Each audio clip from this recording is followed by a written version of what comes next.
एक और बड़ी खबर आपको बता देते हैं कि पहलगाम में ये आतंकी हमला हुआ है। उस हमले के बाद दिल्ली में हाई अलर्ट कर दिया गया है। पुलिस ने पर्यटन स्थलों की सुरक्षा बढ़ाने के निर्देश भी दिए हैं। तो सोर्सेज ये बता रहे हैं कि दिल्ली में, देश की राजधानी दिल्ली में हाई अलर्ट पे उसे रखा गया है और सुरक्षा बढ़ाने के निर्देश भी दिए गए हैं। दीपक वोरा साहब के पास मैं रुख करूँगा। वोरा साहब, देखिए, मैं 2 पॉइंट्स आपसे बड़ा समझना चाहता हूँ। एक तो मैसेज आप पढ़ दीजिएगा जो आप पढ़ रहे थे, मैंने बीच में रोक दिया था। फर्स्ट, ये हाई लेवल मीटिंग किस पॉइंट ऑफ व्यू से हो रहा है? मतलब क्या आगे प्लान ऑफ एक्शन होगा? क्योंकि सबकी निगाह उस पे है कि आगे क्या होने वाला है। सेकंड, ये धर्म पूछ कर गोली मारना, यानी वो बदलते हुए कश्मीर की आबो हवा दरअसल सरहद पार वालों को नहीं पच रही है। कश्मीर मैं तो बहुत बार गया हूँ सर, ये हाल ही में वहाँ था, इस एरिया में नहीं गया था। 80% कश्मीर का जो जीडीपी है, 80% वो पर्यटन से उसका कम, टूरिज्म से आता। बाकी थोड़ा बहुत कश्मीरी शॉलों से और हैंडीक्राफ्ट भी, तो बड़ी इंडस्ट्री वहाँ पर नहीं है। तो ये उसको तोड़ने की कोशिश करे। 2 करोड़ से ज्यादा फिगर था पिछले साल जो टूरिस्ट आए थे कश्मीर। तो फिर से वहाँ फिल्में बन रही हैं, नाइट क्लब शुरू हो गए हैं, बड़े बड़े होटल्स अपना काम कर रहे हैं। ये उनको पचता नहीं है। दूसरी सर, जो मैसेज मेरे पास आया है, ये एक अमेरिकन सेनेटर, एक्स सेनेटर ने मुझे लिखा था जैसे ही ये हुआ। उन्होंने ये कहा था कि ambassador, my heart goes out, मुझे सहानुभूति है उन लोगों के साथ जो जिनके परिवार वाले शहीद हुए हैं। उन्होंने कहा कि जो हमने मैनुअल नोरिएगा के साथ किया था पनामा में, आप वो ही करिए। अंदर जाके बाहर लाइए जो लोग इसके रिस्पॉन्सिबल हैं और उनको ठोकिए। और फिर एक आखिरी शब्द उन्होंने लिखा है, इनसे कहिए कि अपने भगवान से माफी मांगे क्योंकि भारत इनको माफ नहीं करे।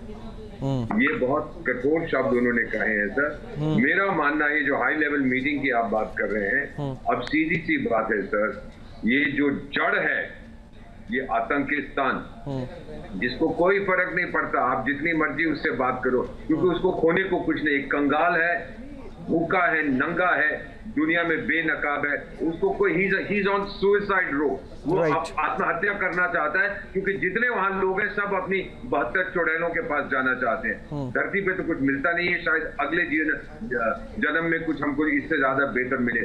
कार्ल मार्क्स ने भी तो कहा था ना कि ओपियम जो है वो जनता के लिए एक हकीम का काम करती है। ये आप आतंकिस्तान में देख रहे हैं। तो मेरा मानना है सर कि अब ये मीटिंग जो हो रही है, मेरा अपना मानना है, मैं सरकार की तरफ से नहीं कह सकता, मेरा अपना मानना है कि नाउ, एज कर्नल साहब ने कहा है, एक्शन इमीडिएटली। हम ना धर्म पूछेंगे ना नाम पूछेंगे, सीधा आपको भेज देंगे जहां आप जाना चाहते हैं। राइट। त्यागी जी के पास चल रहे हैं, टीपी त्यागी साहब हमारे साथ मौजूद हैं। त्यागी जी, एक बहुत ज़रूरी बात जो वोरा साहब और आप कह रहे हैं, वो ये कह रहे हैं कि अब सुनने की बारी नहीं है, एक्शन करने की बारी है। कैसे करना है? That should be the hard action. But एक पॉइंट है, क्या आप मान रहे हैं कि कश्मीर में चीज़ें बदलने लगी थी? क्या ये आप मान रहे हैं कि कश्मीर में जो 80% जीडीपी उनका पर्यटन था, वो कहीं ना कहीं लोगों को, वहाँ के जो लोकल लोग हैं, उनको आकर्षित कर रहा था कि उनके पास रोज़गार है, विकास होने लगा था? और अगर कश्मीर में सब कुछ न्यूट्रलाइज हो गया तो फिर पाकिस्तान को ये बर्दाश्त नहीं होगा। इसलिए शायद धर्म के आधार पर पूछा गया, पर्यटन पर जान के वार किया गया। आप 100% सच कह रहे हैं। कश्मीर के अंदर वातावरण बदलने लगा था, लोग बदलने लगे थे। लोगों ने अपने हाथ के पत्थर फेंक कर अपने हाथ में कंप्यूटर ले लिया था। वहाँ पे फौज में भर्ती होने लगी थी, कोई शक नहीं है। और पाकिस्तान इससे बौखला गया, कोई शक नहीं है। पर उसकी बौखलाहट की वजह से हमें कोई चीज़ सहनी पड़े। मैं ये कहना चाहता हूँ कि जब बंदूक सामने हो तो सर गीता नहीं पढ़ी जाती। अब मैं अपनी समझ से 2 एक्शन बताता हूँ, एक एक्सटर्नल और एक इंटरनल। एक्सटर्नल एक्शन में द रेजिस्टेंस फोर्स, ये जो बनाई गई थी टोटल रेजिस्टेंस फोर्स, ये इसलिए बनाई गई थी कि ताकि एक सेक्युलर चेहरा लगे। असलियत में ये लश्कर तैयबा का मुखौटा है।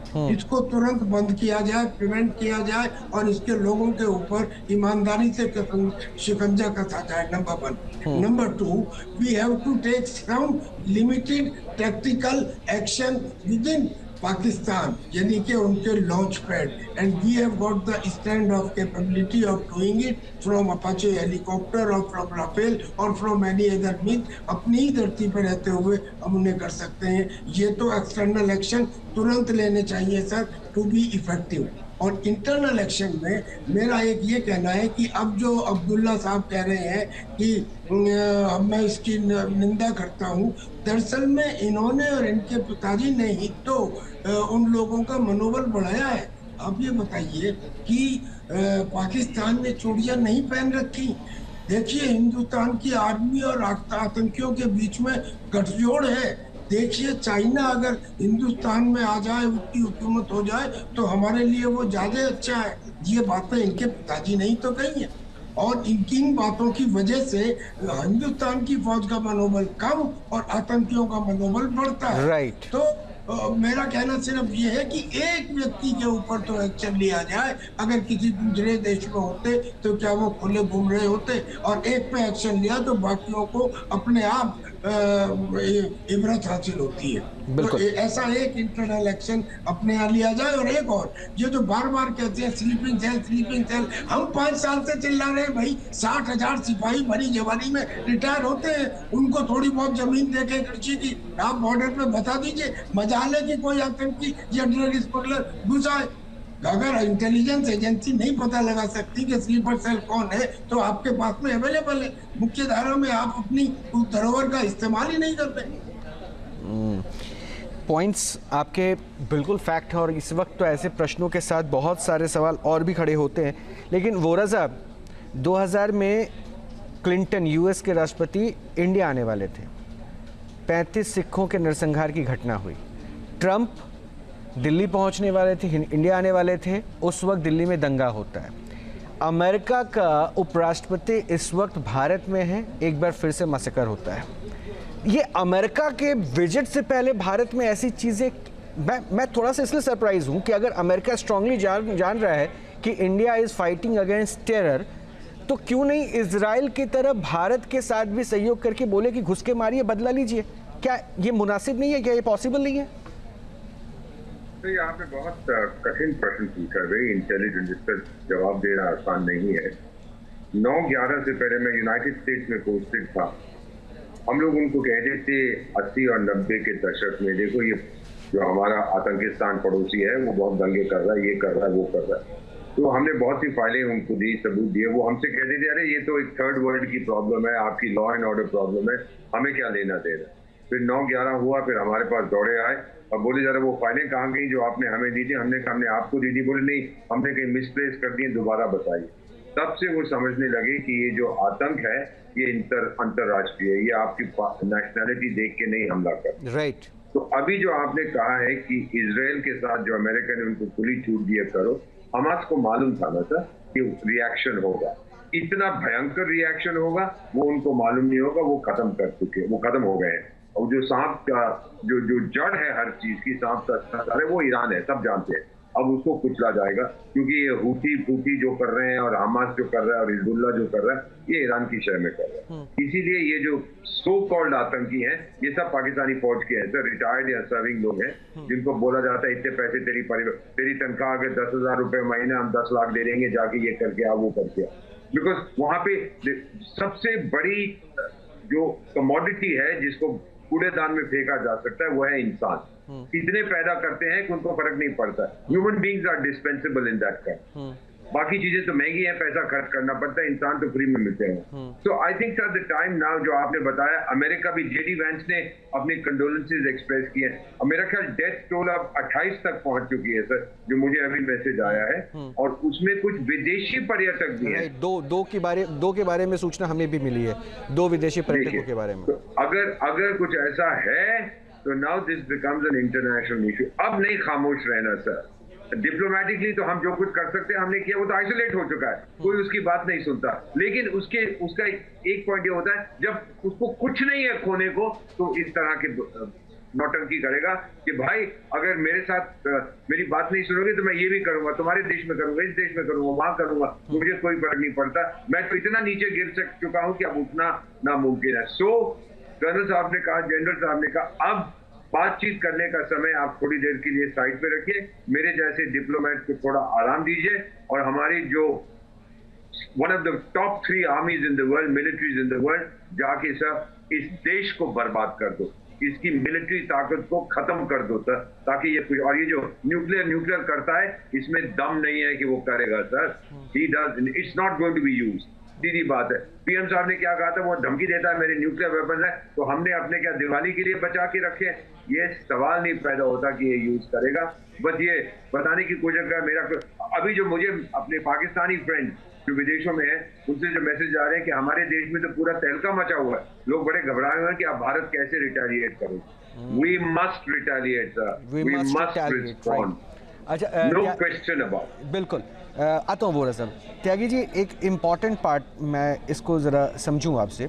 देखिए, रिटेलिएशन की बात हो रही है, एक्शन भारत को लेना चाहिए, एक्शन शुड बी टेकन। मैंने अभी अमेरिका का एग्जांपल दिया, अमेरिकन एग्जांपल को मैं यहाँ पर रिजेंबल करके देखना चाह रहा था और डिप्लोमेटिकली, हालांकि मैं पॉलिटिकल सिनारियो नहीं क्रिएट करना चाह रहा हूँ क्योंकि वक्त पे तो कई जुबान खुल गए थे, कानून बना, उसको लेकर बहुत सारे विरोध हो गए थे, लेकिन आज धर्म आधारित कत्ल कर दिया गया, आतंकियों ने लोगों को मार दिया, उस पर बहुत सारे जुबान से अभी तक एक शब्द नहीं निकला है। लेकिन फिर भी एक स्टेटमेंट कोट किया गया था पीओके को लेकर, वो एस जयशंकर ने भी कहा था, राजनाथ सिंह ने भी इशारों में कहा था, अमित शाह के भी जुबान से कहीं ना कहीं इशारा निकला था पीओके को लेकर, कहीं बारी उसकी नहीं। क्या ये डर अब और एक्टिवली पाकिस्तान को सताएगा? क्योंकि अब अगर भारत एक्शन लेगा तो शायद उस ओर भी जा रहा है और ये इशारा कर रहा है कि it is a high time to get PoK back. बिल्कुल सर, मैं ये कहना चाह रहा हूँ कि हम तमाम जिंदगी फौज में करते क्या है, ये ढूंढते हैं कि दुश्मन कहाँ कमजोर है, और जहाँ सबसे ज्यादा कमजोर है वहाँ तादाद से ज्यादा ताकत लगाते हैं ताकि विजय सुनिश्चित हो। और आज की तारीख में पाकिस्तान इतिहास में आज तक इतना कमजोर कभी नहीं हुआ जितना इस समय है। इस समय जैसे एक क्वेड ऑफ नेशन है, यानी कि अमेरिका, ऑस्ट्रेलिया, जापान और इंडिया अगेंस्ट चाइना, ऐसे ही एक क्वेड ऑफ टेरर बन चुका है पाकिस्तान के खिलाफ। बलूचिस्तान लिबरेशन आर्मी भी है, तहरीके तालिबान पाकिस्तान भी है, इस्लामिक स्टेट खुरासान भी है, और कुछ हद तक अफगानिस्तान का तालिबान भी है। और उसके साथ में जो पीओके है, वहाँ के लोग जो चिल्ला कर कह रहे हैं कि आर पार तोड़ दो और कारगिल गेट खोल दो, ये पांचवा फ्रंट। यानी कि इस समय पाकिस्तान के ऊपर अगर एक्शन लिया जाता है तो उसमें रिटेलिएशन की कैपेबिलिटी नहीं है। और दूसरी बात, ये जो डर है कि साहब न्यूक्लियर, मान लीजिए कि अगर उसने कोई टैक्टिकल न्यूक्लियर वेपन हिंदुस्तान के किसी शहर पे डाल भी दिया और एक शहर का नुकसान हुआ, लेकिन हिंदुस्तान ने तो नो फर्स्ट यूज की तो कसम खाई है। उसके बाद में जो बड़ा हमारे यहाँ से अटैक होगा उसमें रावलपिंडी और लाहौर एक दफे में गायब हो जाएंगे, यानी कि पाकिस्तान खत्म है। लिहाजा न्यूक्लियर स्ट्राइक के बारे में तो डरना की आवश्यकता नहीं, न वो कर सकता न हम करेंगे। और फिर जो दूसरा वार है, उस दूसरे वार में हमें, मैं जो बार बार एक बात कह रहा हूँ कि हमें इसकी जरूरत नहीं है कि हम कॉम्प्रिहेंसिव, टोटल और पूरा खत्म करने का एक्शन लें। हम तुरंत टैक्टिकल एक्शन लें, जिसे कहते हैं क्विक स्ट्राइक। हम आज तक क्विक स्ट्राइक नहीं करते रहे। अरे बैटलफील्ड को चेंज करो ना भाई, the battlefield should remain only Kashmir, it can be change. अब ये तो खैर मैं और आगे क्या बताऊं टेलीविजन के ऊपर बैठ के, लेकिन वो साधन है हमारे पास इक्विपमेंट भी है, वो साधन भी है, और हम अपनी जमीन पर रह के वो काम कर सकते हैं। तो पता नहीं कौन सी डिप्लोमेसी है जो हमें रोक के रखी है। अब सर नो फर्दर। इसके अलावा घाटी में अमरनाथ यात्रा के लिए रजिस्ट्रेशन चल रही है। 3 जुलाई से अमरनाथ यात्रा की शुरुआत होनी है और पहलगाम में ही अमरनाथ यात्रा का बेस कैंप है। जाहिर है कश्मीर में बड़ी साजिश चल रही है।